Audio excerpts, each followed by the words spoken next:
So George Huff is considered probably the father of University of Illinois athletics, and he was a member of the very first Illinois football team in 1890. But he, as his time as athletics director, did a lot of planning and really set the stage for facilities and success by hiring good coaches.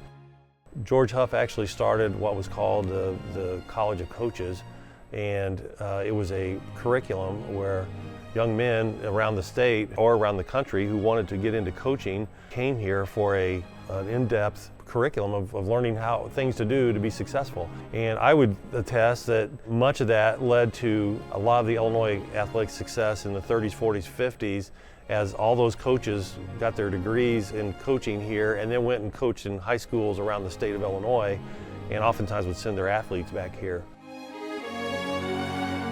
He was also a businessman. He also knew that it took dollars to run an athletics department. They were having to turn away thousands of people who wanted to buy tickets to football games in that time period in the 19-teens. Basketball had about 1,500 to 1,800 they could stuff into the annex there, and they knew that they could build a much bigger facility to allow for more people to watch the games.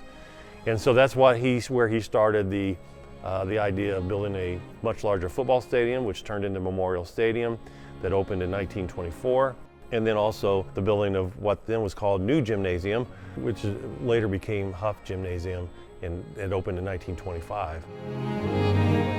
This was the hub of basketball in the state of Illinois. Every March became the original home of March Madness. That's where that term came from the high school basketball team games that were played here.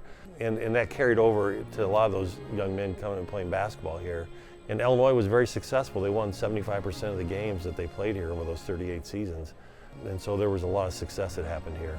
For him to have that foresight and to get that building done right before the Great Depression, right? I mean, this is all happening, and the timing couldn't have probably been any better, because if they'd have waited until after the Depression, I don't know where we would have been at.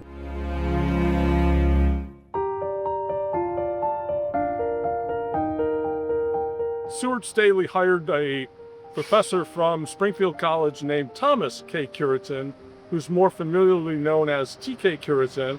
He's an exercise physiologist who built his lab in the building on the third floor. Curitin is primarily known as the father of the modern fitness movement. He was a proponent of physical activity for health as well as fitness. There are photos of Curitin's lab where he's doing fitness testing on various people, including, among others, Jesse Owens, the Olympic sprinter.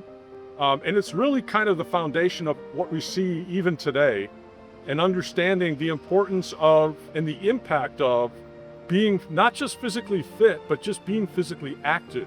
Not just for sport and fitness, but it's for our health. And not just physical health, but mental health as well. Huff, beyond academics and athletics, was also a venue that was used by the community, posting things like sock hops and dance marathons. Eleanor Roosevelt was here in 1942. So it's a venue that, again, is I think primarily thought of by the community as an athletics venue, but it is also an important venue for some really important and groundbreaking current as well as historical research, and largely thanks to the vision and the work of the guy that it's named after, George Huff.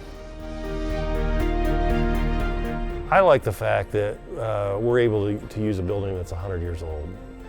The view when you're outside and you see the round windows, the smokestacks on both ends of the building. I think back often about when I walk up those stairs, and the stairs you can see they're worn a little bit. The thousands of fans and students who have walked those same stairs over time, whether it was George Huff himself or Dyke Edelman or Jerry Colangelo or Manny Jackson or the Whiz Kids of the 40s.